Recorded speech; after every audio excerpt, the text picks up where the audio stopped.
In Australia, each state has legislation and laws that define decision-making capacity.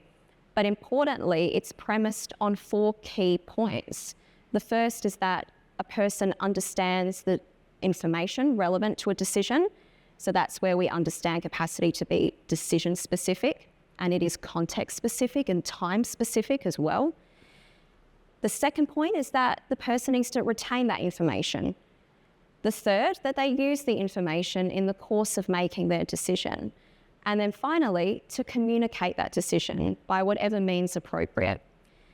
But the important thing I really want to highlight today is that there are certain things that we do understand about capacity, that it fluctuates.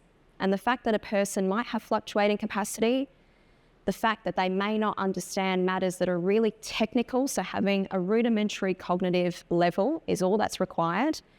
Perhaps they can't retain information for a very long period of time. And importantly, if they make a decision that has an adverse outcome, those factors does not mean someone lacks capacity. We have every right to make mistakes, and we have every right to make decisions that other people do not necessarily agree with. It is not a value-based judgment. And I think it's really important, particularly in this arena today, to reinforce that. But importantly, the diagnosis of a cognitive impairment does not mean someone lacks capacity.